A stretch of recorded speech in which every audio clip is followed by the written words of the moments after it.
Bienvenidos estimados amigos y familiares que escuchan en el canal de Confesiones Serenas en la Edad del Ocaso, ¿pueden creerlo?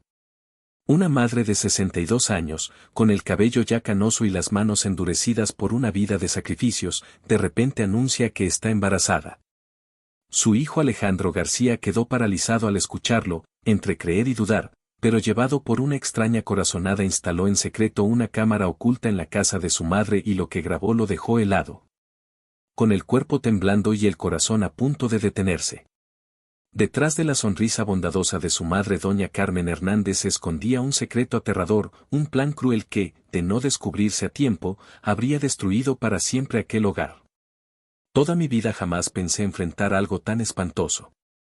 Mi madre a los 62 años, con el cabello blanco y la piel arrugada, cada surco en su rostro era la huella de los años criando a su hijo. Desde que mi padre murió, ella vivía sola en una pequeña casa en Ecatepec, y solo de vez en cuando yo iba con mi esposa Marisol Ramírez y mi hijo a visitarla. Pero hace más de un mes me llamó por teléfono diciendo que tenía algo muy importante que contarme. Su voz temblaba, y yo pensé que era alguna enfermedad. Cuando llegué, me sirvió una taza de café de olla, me miró largo rato y al fin dijo una frase que me dejó sin aire: «Hijo, estoy embarazada». Creí haber escuchado mal, el corazón me golpeaba fuerte, la cabeza me daba vueltas. ¿Una mujer de 62 años embarazada? No podía ser. Le pregunté si era cierto y ella, con las manos temblorosas acariciando la taza, afirmó que un médico lo había confirmado. Pero lo más inquietante era que no mencionó quién era el padre. Pasé varios días en zozobra, con preguntas sin respuesta: ¿quién podía ser? ¿Por qué lo ocultaba? ¿Qué diría la familia si esto salía a la luz? Mi esposa Marisol Ramírez estaba igual de impactada y me insistía en que quizás alguien la estaba engañando. No quería desconfiar de mi madre, pero sabía que necesitaba la verdad. Tras muchas noches de desvelo, decidí instalar una pequeña cámara oculta en la sala de la casa de mi madre, camuflada para que no lo notara. Planeaba vigilar solo unos días. Al principio todo parecía normal, ella limpiaba, cocinaba, veía televisión. Pero la tercera noche, cerca de las 10, vi a un hombre de mediana edad entrar en la casa. Llevaba una gorra y se movía con soltura, y lo que me heló la sangre fue que mi madre lo esperaba con la puerta abierta. Hablaron en voz baja, no logré escuchar, luego él le entregó una bolsa y se sentaron muy cerca en la mesa de madera. Vi claramente cómo ponía la mano en el hombro de mi madre y mi corazón latió con furia mientras apretaba el teléfono que reproducía el video. Sentí rabia y confusión. ¿Quién era? ¿Por qué tanta confianza? ¿Y tendría algo que ver con el supuesto embarazo? Decidí no enfrentarla aún, necesitaba pruebas más firmes. Pero no sabía que lo que estaba por ver la siguiente noche me haría sentir que el suelo desaparecía bajo mis pies. Esa noche no pude dormir, cada vez que cerraba los ojos veía a aquel hombre desconocido sentado junto a mi madre. Desde que murió mi padre nunca la había visto tan cercana a nadie. Mi mente era un torbellino de curiosidad, ira y miedo. Si esto llegara a saberse, ¿con qué ojos mirarían los vecinos y familiares a mi madre y a toda nuestra familia? A la mañana siguiente intenté aparentar normalidad al llevar a mi hijo a la escuela y despedirme de Marisol Ramírez antes de ir a la oficina. Pero mis pasos se desviaron y decidí pasar a la casa de mi madre en Ecatepec más temprano de lo planeado para indagar.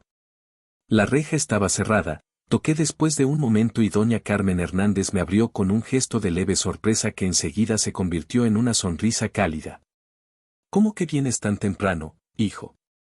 Miré hacia adentro, todo estaba ordenado, sin señales raras. Pensé en preguntar de manera indirecta, pero al ver sus ojos marcados por las arrugas de tantos años, la garganta se me cerró y cambié de tema, preguntando por su salud y comidas. Esa tarde, al revisar de nuevo la cámara oculta, cerca de las 10 apareció otra vez el mismo hombre. Esta vez la luz era suficiente para ver bien su rostro, un semblante curtido por el sol, ojos profundos, frente amplia, unos 50 años. Entró, dejó su gorra sobre la mesa y sacó de su bolsillo una caja de medicinas. Mi madre la recibió con gratitud, le sirvió café de olla y conversaron largo rato con una cercanía inquietante. Al despedirse, ella lo acompañó hasta la reja y él, de repente, le tomó la mano. Ella no se apartó.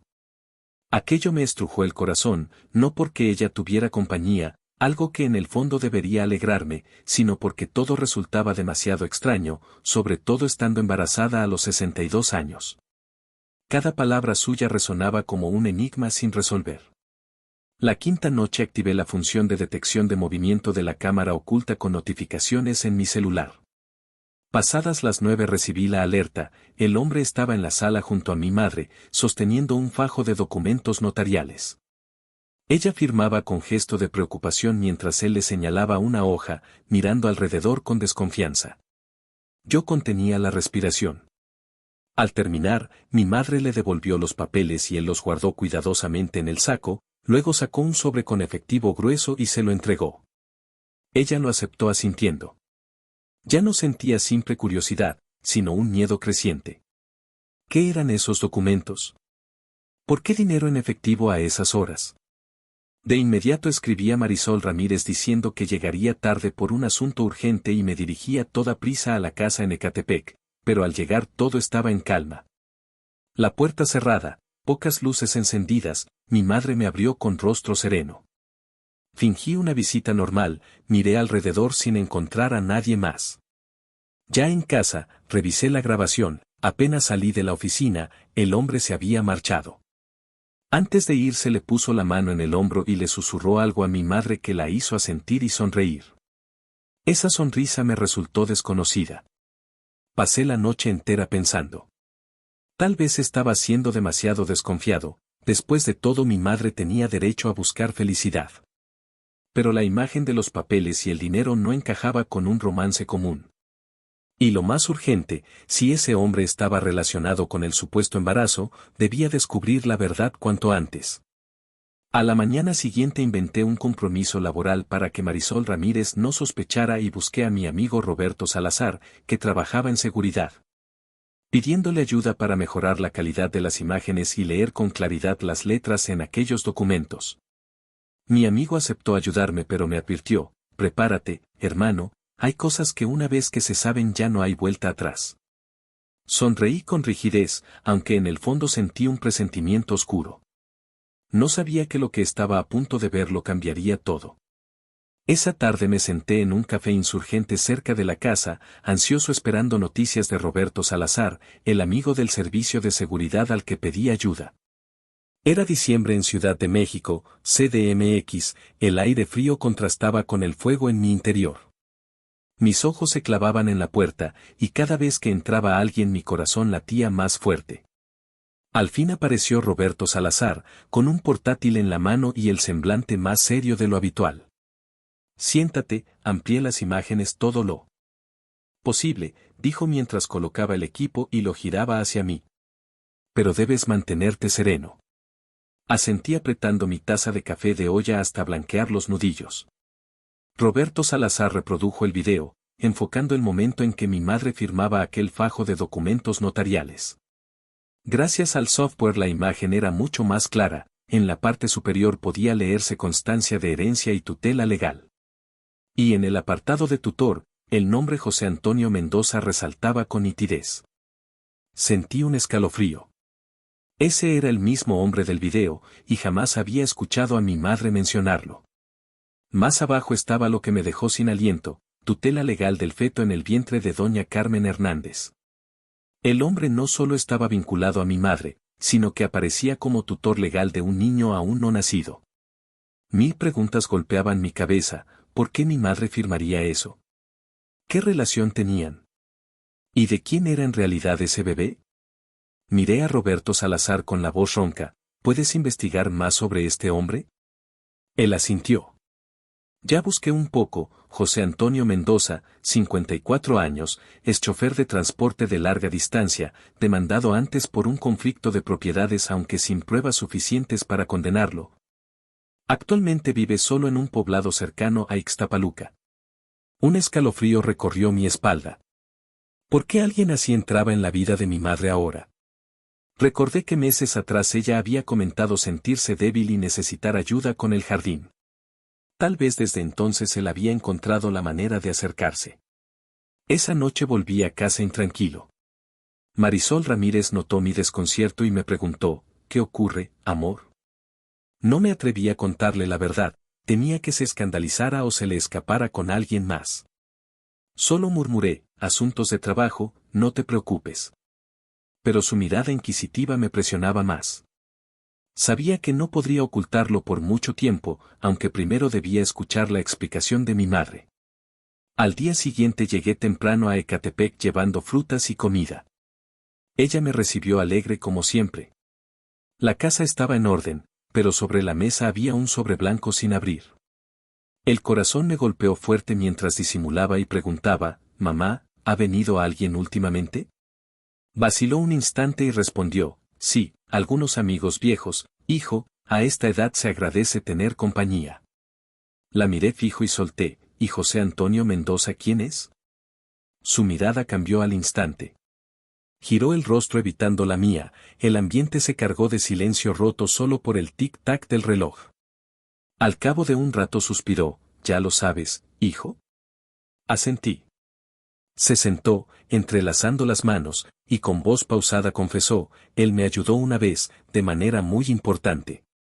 Hace casi un año me desmayé en el mercado de la Merced, y fue José Antonio Mendoza quien me llevó al hospital y cuidó de mí varios días. Desde entonces seguimos en contacto.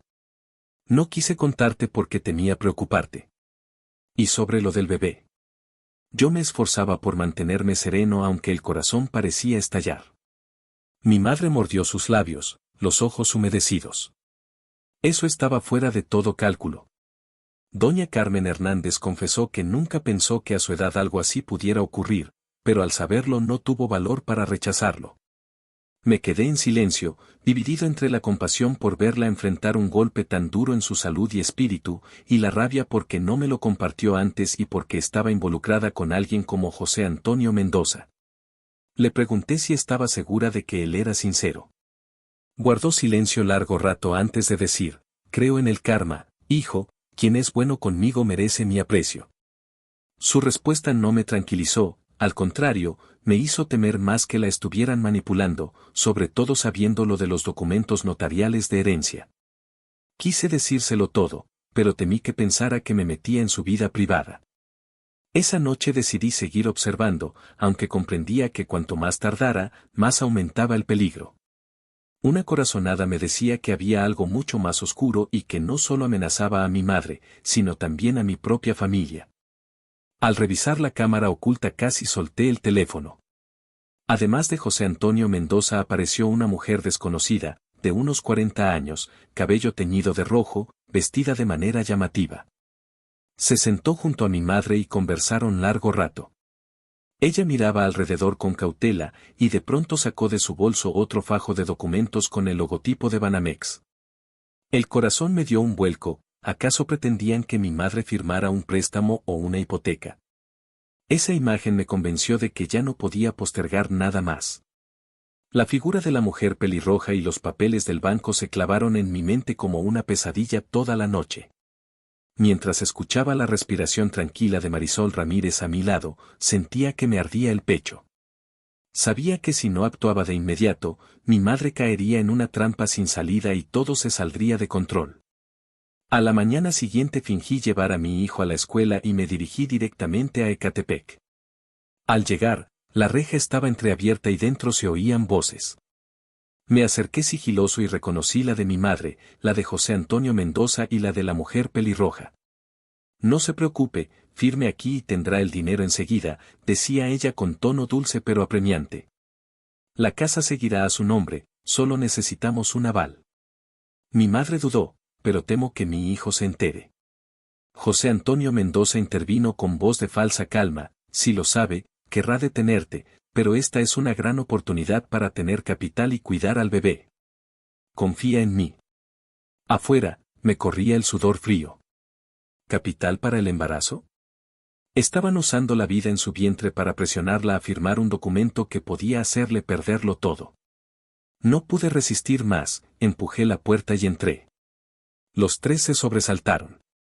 Mi madre, asustada, «¿Qué haces aquí a esta hora?»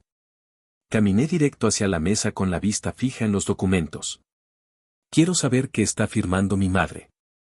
La mujer pelirroja guardó rápido las hojas en su bolso y José Antonio Mendoza se interpuso, fingiendo calma, son asuntos de adultos, el hijo no debe meterse. Le contesté con firmeza, usted no es de la familia, no tiene derecho a decirme qué hacer. Ella es mi madre. El aire se tensó como una cuerda a punto de romperse. Mi madre se levantó y trató de tomarme del brazo, hijo, vete, déjame arreglarlo sola. La mirada se me nubló de rabia y dolor.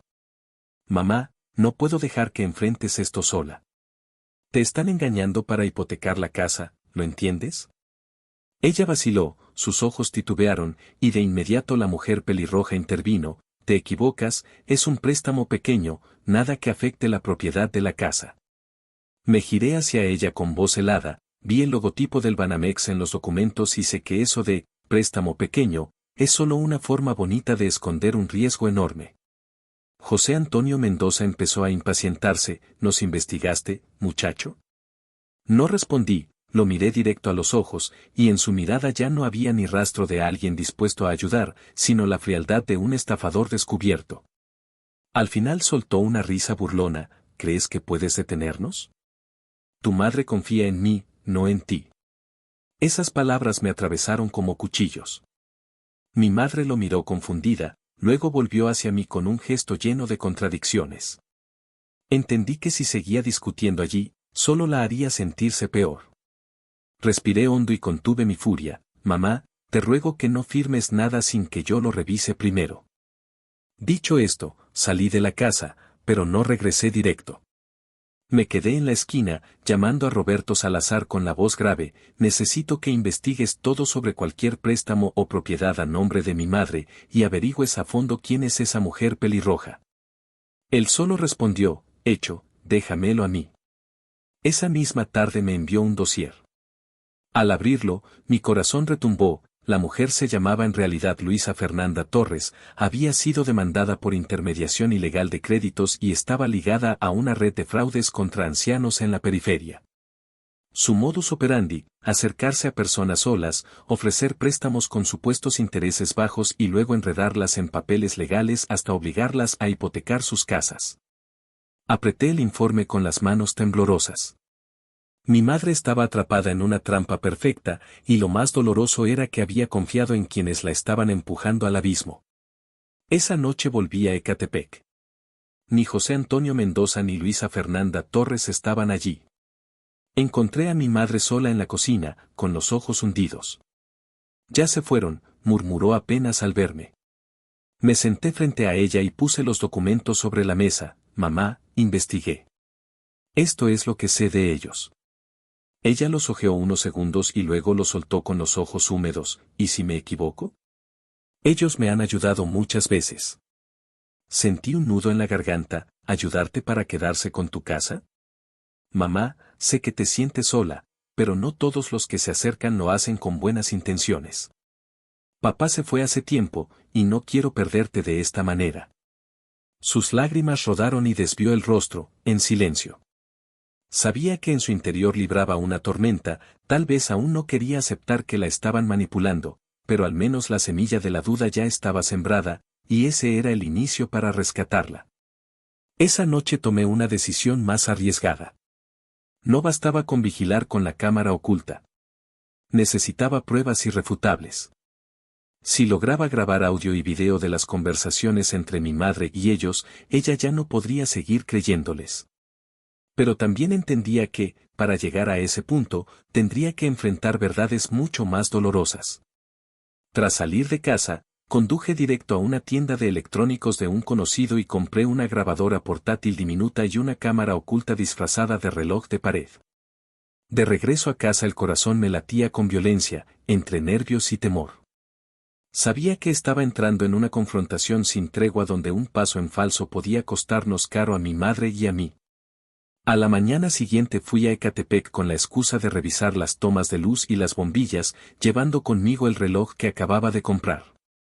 Doña Carmen Hernández no sospechó nada, incluso se alegró, qué bonito, cuélgalo hijo, el otro ya está viejo. Lo coloqué justo en medio de la sala, donde ocurrían todas las conversaciones, y escondí la grabadora portátil en el cajón de la mesa de centro. Ese día almorcé con ella. La comida era simple como siempre, un plato de caldo de verdolagas, pescado en adobo y nopales encurtidos, pero sentía entre los dos una distancia invisible. Ella evitaba mencionar a José Antonio Mendoza y a Luisa Fernanda Torres, yo fingía calma para no alertarla. Al anochecer regresé a mi casa, conecté la cámara oculta al teléfono y activé la grabación continua con alertas de movimiento. A las 9 en punto la pantalla se iluminó. Abrí la transmisión en vivo y ahí estaban José Antonio Mendoza y Luisa Fernanda Torres frente a mi madre, con un nuevo juego de papeles sobre la mesa. La voz de Luisa Fernanda Torres sonó clara gracias al micrófono. Doña Carmen, este es el contrato de aval del préstamo, solo firme y en unos días el banco le entregará una buena suma. Mi madre vaciló, ya les dije que quiero esperar, necesito consultarlo con mi hijo. José Antonio Mendoza intervino con tono grave, su hijo no entiende, solo quiere quedarse con el dinero, ¿y el bebé, quiere que nazca sin nada para sostenerlo? La sangre me hervía, estaban usando al supuesto niño para empujarla a la trampa. Entonces ocurrió lo impensado. Luisa Fernanda Torres bajó la voz con una sonrisa torcida, en realidad este embarazo no fue tan inesperado como usted cree. Lo planeamos desde el inicio. Me quedé helado. Mi madre abrió los ojos con horror. ¿Qué dice? José Antonio Mendoza le puso la mano en el hombro, perdóname por no decírtelo antes, pero fue la manera de asegurar nuestro futuro. El bebé nos uniría y además facilitaría el acceso a capital. Ella apartó su mano con voz temblorosa, me han usado. Luisa Fernanda Torres cambió de tono a amenaza, recuerde, si no firma, la gente sabrá la verdad. Una mujer de 62 años embarazada, ¿quién la respetará? Será la burla de los vecinos y familiares. Apreté el teléfono, temblando de furia. Ahora todo estaba claro. Desde el acercamiento de José Antonio Mendoza, la supuesta relación, hasta la aparición de Luisa Fernanda Torres con el falso salvavidas financiero, todo era un plan calculado. El bebé, real o inventado, era solo una pieza en su juego. Vi a mi madre bajar la cabeza, respirando entrecortado, atrapada en su lucha interna. José Antonio Mendoza insistió, solo firme y nos iremos lejos, nadie sabrá nada. Comprendí que si dejaba pasar un minuto más, ella cedería. Salí corriendo bajo la llovizna helada hacia su casa. Fueron 10 minutos, pero los más largos de mi vida. Abrí de golpe la puerta, empapado, y los tres se volvieron sorprendidos. Miré directo a los ojos de José Antonio Mendoza y Luisa Fernanda Torres, sin poder ocultar el odio y la indignación. Yo había escuchado y grabado toda la conversación. ¿De verdad pensaban que podían asustar a mi madre? Luisa Fernanda Torres se quedó pálida, mientras José Antonio Mendoza trataba de mantener la calma. No hables tonterías, gruñó él. Saqué mi teléfono y reproduje la grabación recién hecha. Sus voces resonaron con claridad. El rostro de mi madre, doña Carmen Hernández, se desfiguró de miedo, los labios temblorosos. José Antonio Mendoza balbuceaba, Luisa Fernanda Torres se levantó de golpe. Ya no me quedo más aquí, dijo, mirando a José Antonio Mendoza, vámonos. Pero me interpuse. Pueden irse a donde quieran, pero mañana llevaré esto al Ministerio Público de Benito Juárez, CDMX. Se miraron, luego salieron en silencio, lanzando miradas de odio. Al cerrarse la puerta, mi madre se desplomó en la silla, lágrimas cayendo en cascada. Hijo, lo escuchaste todo, susurró. Me arrodillé a su lado, tomé sus manos. Mamá, por favor, créeme esta vez. Gente como ellos solo busca su propio beneficio, no te aman ni al bebé. Ella se cubrió el rostro y lloró desconsolada. Sabía que esas lágrimas eran de dolor, vergüenza y arrepentimiento, pero también comprendí que, desde ese instante, debía protegerla pase lo que pase. Aquella noche, en casa, volví a escuchar la grabación. Cada palabra era como un cuchillo en el pecho. No sabía la verdad del embarazo, pero entendía que debía llegar al fondo, aunque doliera. Desde esa noche casi no dormí. Cada vez que cerraba los ojos veía a mi madre llorando. Una mezcla de ternura y rabia me desgarraba. ¿El embarazo era real o un engaño de José Antonio Mendoza y Luisa Fernanda Torres? A los 62 años, un embarazo natural era casi imposible, pero no podía concluir sin pruebas. Si era cierto, la vida de mi madre estaba en peligro. Si no, significaba que habían armado una farsa cruel. En cualquier caso, debía confirmarlo. A la mañana siguiente fui a su casa en Ecatepec, llevé fruta y unas vitaminas. Ella seguía débil, con los ojos hinchados de tanto llorar. Hablé suavemente: mamá, hoy te llevo a la clínica particular. La salud es lo primero.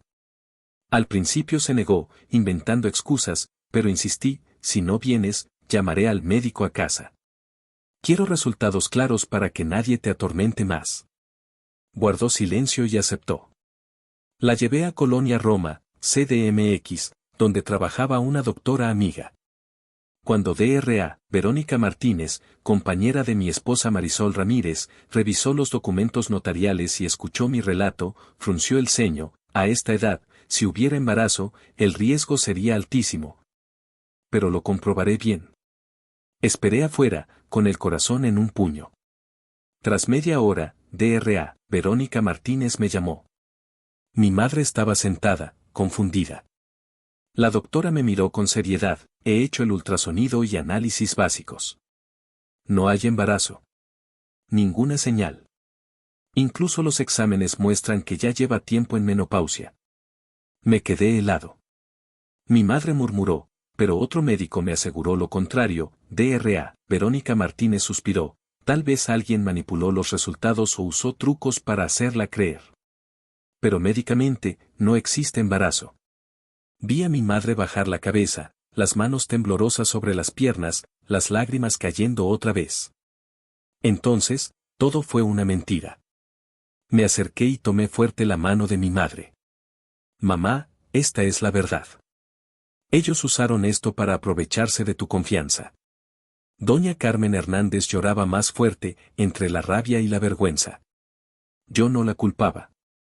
A esa edad, cualquiera puede aferrarse a una ilusión de cariño. Solo sentía más ternura por ella, por haber soportado ese engaño sola. Salimos de la clínica particular, la llevé de regreso a su casa en Ecatepec y le pedí descansar. Pero sabía que no podía detenerme allí. El siguiente paso era reunir pruebas de que José Antonio Mendoza y Luisa Fernanda Torres habían montado esa farsa. Si solo hablaba, ellos lo negarían. Esa noche llamé a Roberto Salazar y le conté todo. Guardó silencio y dijo: suena como una estafa calculada. Crean una situación inesperada para que la víctima entre en pánico y luego ofrecen la solución con condiciones. Te ayudaré a encontrar el primer eslabón. 3 días después me envió fotos y un video. En las imágenes, José Antonio Mendoza y Luisa Fernanda Torres estaban en el Café Insurgentes, CDMX, con un hombre extraño. El video los mostraba discutiendo animadamente y exhibiendo una hoja con un ultrasonido idéntico al que mi madre me mostró aquel día. Esto lo grabé la semana pasada, cuando los vi de casualidad, explicó Roberto Salazar. El hombre era Carlos Domínguez, técnico de ultrasonido, acusado antes de falsificar resultados. Cerré los puños, todo encajaba. Habían usado un ultrasonido falso para convencer a mi madre de su embarazo y desde ahí acercarse a sus bienes con contratos disfrazados de préstamos. Tenía que actuar antes de que destruyeran pruebas o buscaran otra víctima. Le propuse a Roberto Salazar grabar una reunión donde confesaran. De acuerdo, asintió, pero alguien de confianza debe hacerse pasar por cliente. Pensé en mi esposa, Marisol Ramírez. Aunque temía por su seguridad, era astuta y sabía cómo tratar con esa gente. Al contarle, me miró seria: lo haré. Pero quiero que tú y Roberto Salazar estén cerca. Trazamos el plan. Marisol Ramírez fingiría ser una viuda con dinero que quería invertir sin que sus hijos lo supieran, buscando consejo de Luisa Fernanda Torres. Eso sin duda la tentaría. El día pactado, nos sentamos en una mesa oculta del café, con la cámara oculta y la grabadora portátil listas. Cuando Luisa Fernanda Torres llegó, su rostro brillaba de satisfacción. La charla fluyó.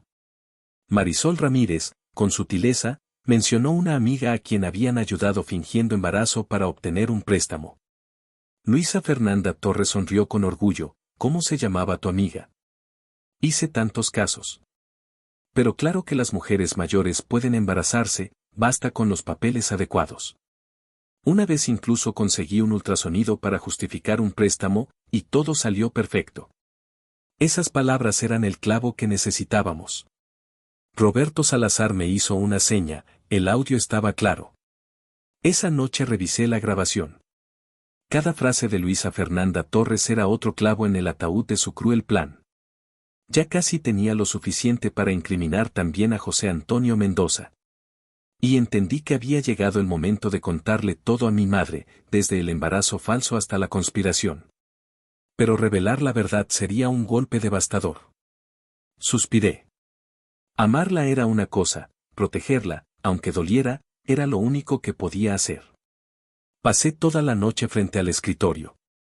Las grabaciones, videos y documentos que Roberto Salazar había conseguido estaban ordenados ante mí. Cada vez que repetía el momento en que Luisa Fernanda Torres hablaba de falsificar un ultrasonido o José Antonio Mendoza mencionaba usar al bebé como pretexto, el corazón me dolía. No eran solo pruebas, eran cuchilladas contra la confianza de mi madre. Sabía que, si quería liberarla de ese círculo, tenía que enfrentar la verdad. Pero era como arrancarle el velo de una falsa esperanza que la mantenía de pie. A la mañana siguiente la llamé para almorzar. Su voz sonaba débil. No te preocupes, hijo, yo cocino sola. Respondí suave, quiero comer contigo, hoy debo contarte algo importante. Cuando llegué, llevaba un bolso con todas las pruebas. Ella preparaba un caldo de verdolagas cuando dejé el bolso en la mesa. Mamá, siéntate y escucha todo. Luego podrás reprocharme lo que quieras. Me miró sorprendida y se sentó. Saqué papeles, fotos y puse en el teléfono la grabación. ¿Recuerdas la visita a la clínica particular? Ese día confirmamos que no estabas embarazada. ¿Confías en DRA, Verónica Martínez, la amiga de Marisol Ramírez? Mi madre asintió, bajando los ojos. Entonces, ¿quieres saber por qué antes aparecía un ultrasonido positivo? Reproduje la voz de Luisa Fernanda Torres, una amiga consiguió un ultrasonido falso, así pudo firmar contratos de préstamo. Las manos de mi madre temblaban, aferrando su ropa. Le mostré las fotos de José Antonio Mendoza y Luisa Fernanda Torres con Carlos Domínguez y el video donde discutían el documento. ¿Ves? Todo fue planeado. José Antonio Mendoza fingió interés, inventó la historia para que firmaras escrituras y Luisa Fernanda Torres dirigía todo. Mi madre inclinó la cabeza, las lágrimas cayendo. Una mujer fuerte, comerciante de toda la vida, engañada con una trampa tan burda. No te lo digo para lastimarte. Pero si callo, volverán con otro truco, y si pierdes la casa, ¿dónde vivirías? Hubo un largo silencio, apenas roto por el reloj y el viento. Luego levantó la mirada, con lágrimas y dignidad. Perdóname, hijo. Confié demasiado. Creí que tener a alguien pendiente de mí me aliviaría la soledad. La abracé fuerte. Lo entiendo, todos necesitamos apoyo. Pero el verdadero no se aprovecha de tu fragilidad. Tienes a tus hijos y nietos, no estás sola. Ella rompió en llanto y me abrazó como cuando era niño. Su llanto era desgarrador pero también liberador. ¿Qué harás ahora?, preguntó con voz ronca. Entregaré estas pruebas al Ministerio Público de Benito Juárez, CDMX. Ellos investigarán y los juzgarán. Pero prométeme que no los verás más, no contestes llamadas ni abras la puerta. Mi madre asintió con firmeza. Vi la mirada de mi madre más firme, ya no perdida como antes. Por la tarde fui con Roberto Salazar al Ministerio Público de Benito Juárez, CDMX, donde relatamos todo y entregamos las pruebas. Los oficiales nos escucharon con seriedad y prometieron mantenernos informados. Esa noche cené con doña Carmen Hernández en su casa de Ecatepec, una comida sencilla pero cálida. Al terminar, me dijo, hijo, sé que te hice preocupar mucho, pero de ahora en adelante no dejaré que nadie me manipule. No quiero tener más relación con José Antonio Mendoza ni con Luisa Fernanda Torres. Sonreí aliviado, aunque la inquietud persistía, sabía que ellos no soltarían tan fácil. Y si perdían su presa, buscarían venganza. Esa noche, acostado en mi antigua habitación, escuché la lluvia tenue y olí la madera y las sábanas de siempre. Era un remanso de paz, pero intuía que pronto sería puesto a prueba. Días después, mientras trabajaba, sonó mi teléfono, era mi madre. Su voz temblaba: hijo, ellos están frente a la casa. Mi corazón golpeó con furia. Tomé las llaves y salí corriendo, sin importar las miradas de mis compañeros. En el trayecto solo retumbaba su súplica: están frente a la casa. El cielo gris y el viento presagiaban tormenta. Llegué al callejón y allí estaban José Antonio Mendoza, Luisa Fernanda Torres y un hombre alto, robusto, con mirada turbia. Mi madre, dentro del patio, aún sostenía el teléfono, vacilante al verme. Frené la motocicleta frente al portón y avancé con voz helada: ¿qué hacen aquí? Luisa Fernanda Torres sonrió dulcemente: ojos calculadores, no te alteres, solo queremos hablar con doña Carmen Hernández de lo pendiente. ¿De qué? De la escritura de la casa, del bebé inventado. El rostro de José Antonio Mendoza se ensombreció, pero fingió calma: son malentendidos, no hicimos nada malo. Reí con dureza: ¿malentendidos? Ya entregué todo al Ministerio Público, grabaciones incluidas. Prepárense, pronto tendrán citación. El matón dio un paso adelante, gruñendo: cuida tu boca. Unos papeles no te salvan. Sentí la mano temblorosa de mi madre en mi brazo. La tranquilicé con un apretón y encaré al sujeto: no busco pelea, pero protegeré a mi madre. Lárguense antes de que llame ahora mismo a la policía. Luisa Fernanda Torres arqueó los labios en una mueca, pero al ver que no retrocedía, dudó. Con un gesto de barbilla ordenó retirarse, lanzando una frase envenenada: ya veremos quién gana. Cuando se alejaron, volví a mi madre. Ella se dejó caer en el banco de piedra, aún temblorosa. Le ofrecí un vaso de agua: mamá, prométeme no abrir nunca más la puerta, ni escuchar sus voces. Solo llámame de inmediato. Asintió, asustada pero con un brillo nuevo en los ojos, la certeza de que ya no estaba sola. Esa tarde me quedé en casa de mi madre. Revisé las cámaras, reforcé el candado y hasta instalé un timbre con pantalla para que pudiera ver quién llamaba. Aún así, la inquietud no desaparecía: sabía que ellos no se rendirían.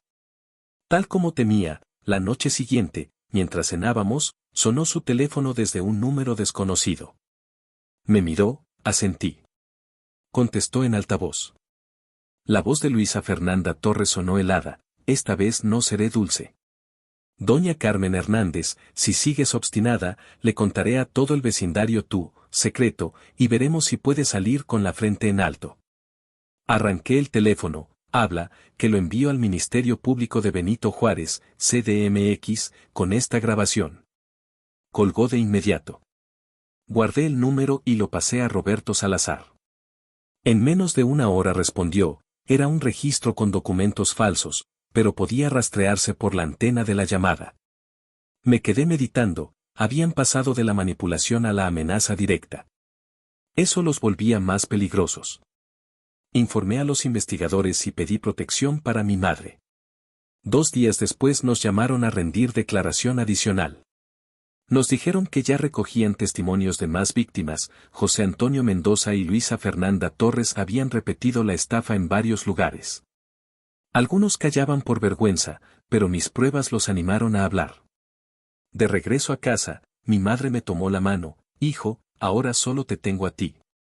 Antes te aconsejaba, ahora te escucharé. Sentí los ojos arder. La guerra seguía, pero había logrado apartarla del filo a tiempo. Dormí allí esa noche, el viento sacudiendo los árboles. Por primera vez me sentí firme: ella confiaba plenamente en mí.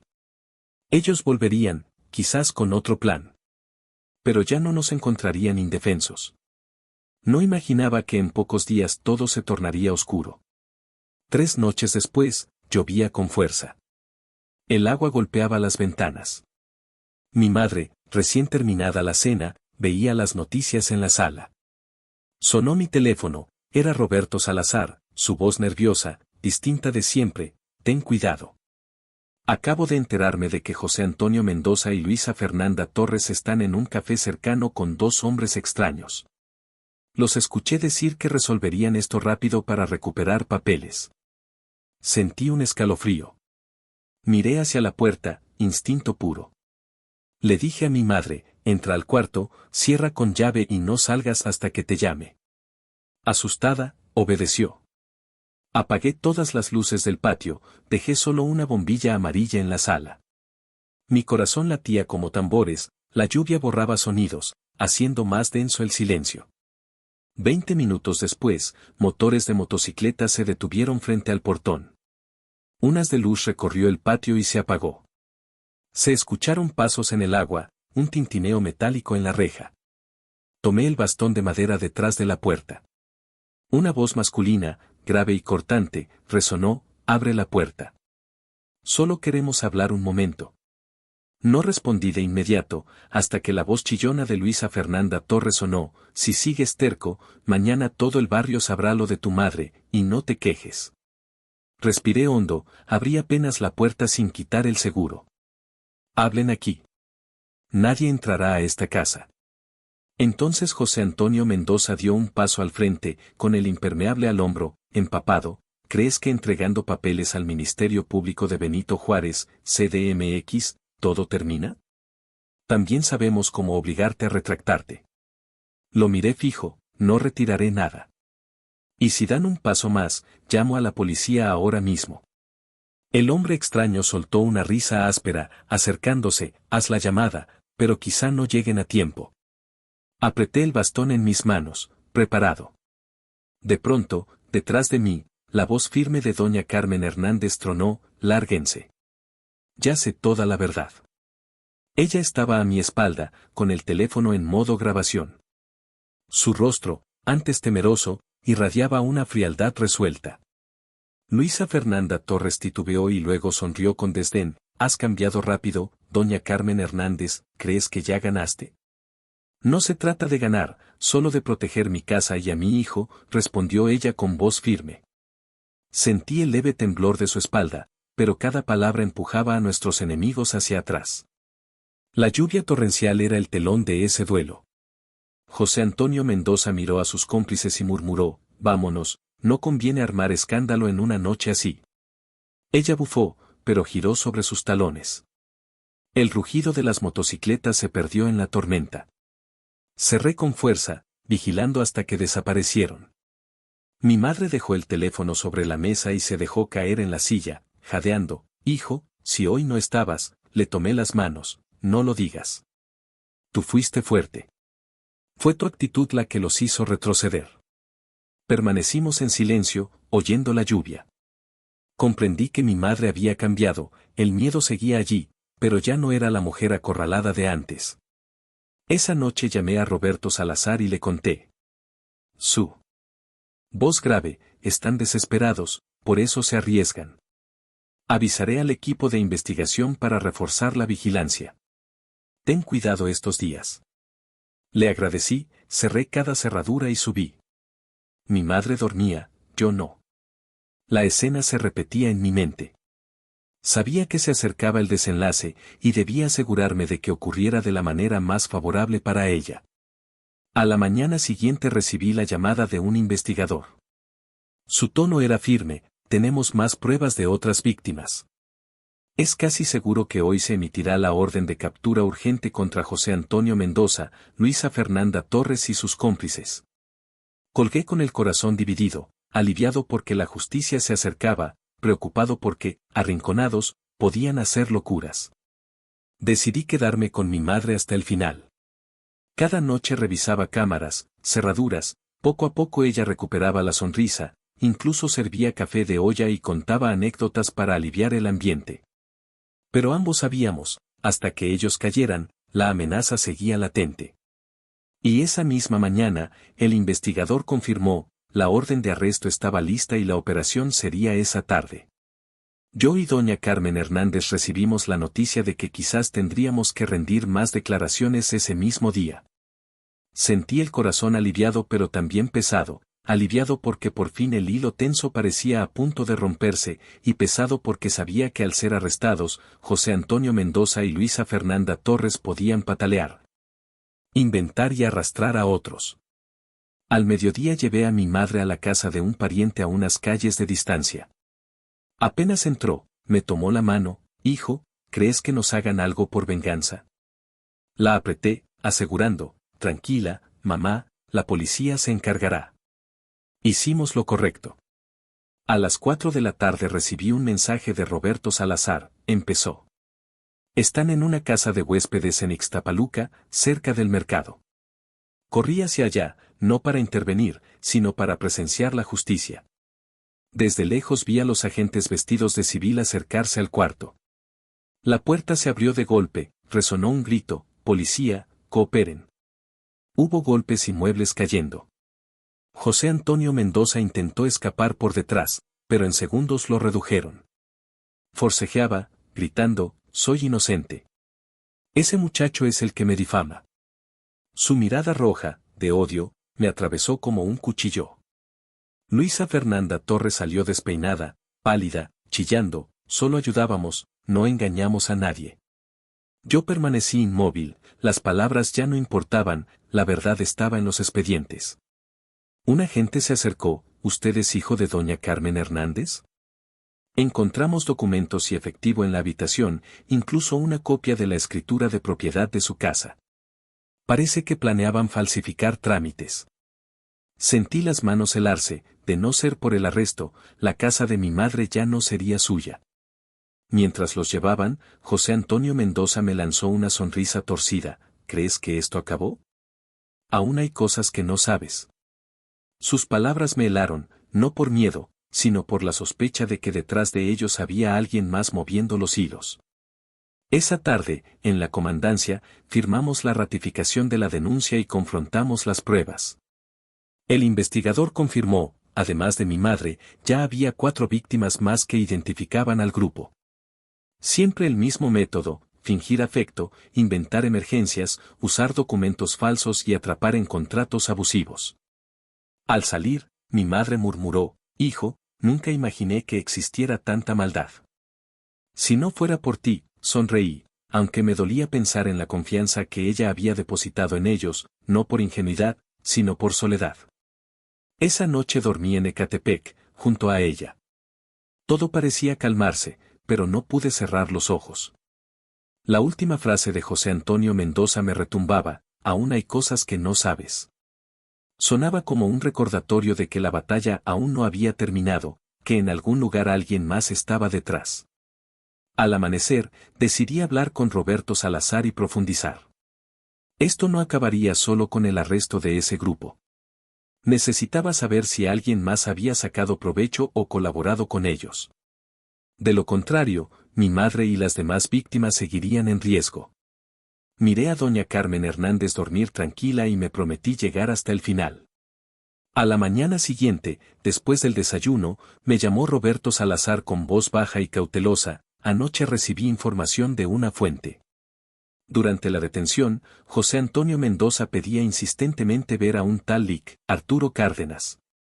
Parece que él es el verdadero cerebro, encargado de los documentos y quien se llevaba la mayor parte del dinero. Me quedé helado. La frase de José Antonio Mendoza resonaba: aún hay cosas que no sabes. Aquello era lo que me faltaba descubrir. Pregunté: ¿sabes quién es? No del todo, pero hay pistas. Trabaja en una notaría pública pequeña, también hace de intermediario en bienes raíces. Si es cierto, eso explica cómo obtuvieron una copia de la escritura de propiedad de tu madre y contratos falsos sin levantar sospechas. Esa tarde me reuní con Roberto Salazar en el Café Insurgentes, CDMX. Decidimos ir a esa notaría como supuestos clientes interesados en terrenos, para observarlo. El local estaba en una vieja casa de fachada desgastada. Dentro, un hombre de unos 40 años, robusto, con cabello engominado y una cadena de oro asomando por la camisa desabrochada, nos recibió sonriendo: buenas tardes, ¿en qué puedo ayudarles? Roberto Salazar comenzó a hablar de terrenos que quería transferir rápido. Yo callaba, estudiando cada gesto. Al mencionar trámites difíciles y agilizar papeles, sus ojos brillaron con picardía. Bajó la voz: eso puedo resolverlo, pero deben confiar plenamente. Y mi servicio no es barato.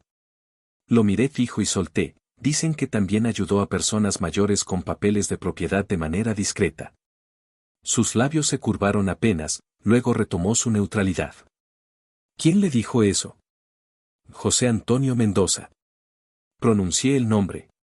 Vi cómo su mirada cambiaba un segundo, sus dedos tamborileando en el escritorio. No negó ni confirmó, pero la cautela lo delató. Roberto Salazar me lanzó una mirada para que no presionara más. Terminamos la reunión, pero la imagen de Lic. Arturo Cárdenas quedó grabada en mi mente. Esa noche conté todo a mi madre. Estaba muda, preocupada. ¿No será peligroso para ti?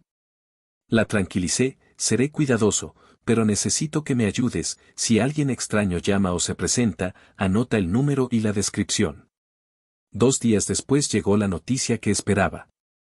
Roberto Salazar me llamó. La notaría de Lic. Arturo Cárdenas había entrado en la mira de los investigadores, sospechosa de múltiples fraudes vinculados al grupo de José Antonio Mendoza y Luisa Fernanda Torres. El círculo se cerraba, y pronto ese hombre mostraría su verdadero rostro. Pero esa noche ocurrió algo inesperado. Mientras mi madre y yo preparábamos la cena, alguien deslizó un sobre por debajo de la puerta. Dentro, una nota garabateada: detente si no quieres que tu madre sufra. El rostro de doña Carmen Hernández se puso pálido. Apreté el papel, sintiendo un escalofrío recorrerme. Lic. Arturo Cárdenas ya sabía que lo investigábamos, y ahora recurría a las amenazas más bajas. Tenía 2 opciones: retroceder para proteger a mi madre, o seguir hasta el final asumiendo el riesgo. La miré, sus ojos, aunque asustados, brillaban con firmeza. Hijo, no quiero vivir más en miedo. Haz lo que tengas que hacer, confío en ti. Su respuesta me dio claridad. Esa noche llamé a Roberto Salazar, quien tras escucharme dijo serio: es la oportunidad. La policía puede usar ese sobre como base para montar una trampa, pero tú y tu madre deben servir de señuelo. Volteé hacia ella: había escuchado todo. Guardó silencio unos segundos y luego asintió: no más huir. Esta vez me quedo. 2 días después, el plan estaba en marcha. Agentes se apostaron alrededor de la casa en Ecatepec, mientras instalamos cámaras ocultas y una grabadora portátil. Esa tarde, el sol caía abrasador. Mi madre limpiaba verduras cuando golpearon el portón. Abrí, y allí estaba Lic. Arturo Cárdenas, impecable, sonriendo con desdén. Hola, muchacho. Oí que me buscabas. Lo invité a pasar con calma. Se sentó, observando el lugar con mirada calculadora. Eres joven, demasiado impulsivo. Así no te conviene. El asunto de tu madre, si lo manejamos discretamente, puedo arreglarlo para que nadie se entere. Lo miré fijo: ¿y si no lo hago con discreción? Se inclinó, bajando la voz: entonces ya sabes las consecuencias. Nadie quiere que su casa tranquila termine en escándalo. Mi madre, frente a él, habló clara: ya no tengo nada que ocultar. Solo los estafadores temen la luz. Él se quedó helado un instante, luego soltó una risa dura: valiente, sí. Pero el valor no siempre salva la vida. Justo entonces, la puerta trasera se abrió. 2 agentes irrumpieron: policía. Queda detenido. El rostro de Lic. Arturo Cárdenas se descompuso, buscó salidas, pero todas estaban cubiertas. Un oficial leyó la orden de arresto. Él se defendió: me engañan, yo solo fui invitado. Encendí la grabadora, su propia voz resonó clara, hablando de arreglos y consecuencias. Fue el sello de su condena. Lo esposaron y lo sacaron. Antes de subir al vehículo, me lanzó una mirada cargada de odio, ya sin la soberbia de antes. Yo no respondí, solo apreté la mano de mi madre. Cuando la patrulla se alejó, ella exhaló como liberada de una cadena. En sus ojos ya no había miedo, solo alivio y determinación. Semanas después, José Antonio Mendoza, Luisa Fernanda Torres y Lic. Arturo Cárdenas fueron formalmente acusados. Más víctimas se presentaron. El caso se amplió. La casa de mi madre seguía intacta, la escritura de propiedad fue recuperada y asegurada por las autoridades. Por primera vez en meses, sentí que lo peor había quedado atrás. Una tarde, mientras reparaba el portón de hierro, mi madre salió con 2 vasos de agua y se sentó a mi lado. Dijo en voz baja: hijo, he aprendido una gran lección, no todos los que se acercan son buenos, y cuanto más débil me siento, más debo mantener la claridad. La miré sonriendo, y yo aprendí que, por duras que sean las pruebas, mientras estemos juntos, nadie podrá separarnos. La brisa de la tarde agitaba las palmas en el patio, el aroma fresco del pasto llenaba el aire. La tormenta había pasado y sabía que, desde ahora, seguiríamos adelante en paz, pero con más cautela. Al mirar el cielo tornándose dorado con el atardecer, me prometí que nunca dejaría que alguien volviera a lastimar a mi madre. Queridos amigos, la historia con doña Carmen Hernández llega a su fin, pero la huella que deja permanecerá para siempre. De un hecho aparentemente pequeño, una mujer de 62 años convencida de un embarazo inesperado, surgió un plan de estafa cuidadosamente orquestado. De no haberlo descubierto a tiempo y acompañado a mi madre, quizá habría perdido el hogar y la tranquilidad. Aprendí que la confianza es un tesoro, pero mal puesta se convierte en un arma de doble filo. Los adultos mayores, por la soledad y la necesidad de cariño, son blanco fácil de los malintencionados. Por eso cada hijo debe cuidar a sus padres no solo en lo material, sino en lo emocional. Conversar, escuchar y compartir momentos es la mejor protección. La mayor enseñanza es desconfiar de promesas demasiado buenas para ser ciertas y siempre verificar, sobre todo en temas de propiedades, documentos o dinero. No teman acudir a la ley. Su intervención oportuna es el escudo más fuerte contra fraudes cada vez más sofisticados. Espero que este relato inspire a todos, en especial a quienes cuidan de sus padres, a dedicarles más tiempo. Una llamada, una comida compartida o unas risas bastan para que no busquen consuelo en lugares peligrosos. Y si enfrentan algo parecido, actúen con decisión. No permitan que el miedo nuble la oportunidad de proteger a los suyos. Si esta historia les pareció valiosa, suscríbanse al canal y activen la campanita para no perderse nuevos relatos. Cada me gusta, comentario y compartir es un gran impulso para seguir trayendo historias reales, llenas de emoción y enseñanza para la comunidad. Juntos difundamos el mensaje: proteger a nuestros padres, proteger a la familia. Porque la vida ya tiene suficientes tormentas, pero si nos damos la mano, cuidamos y confiamos en las personas correctas, toda tempestad pasa y la paz siempre regresa al calor del hogar.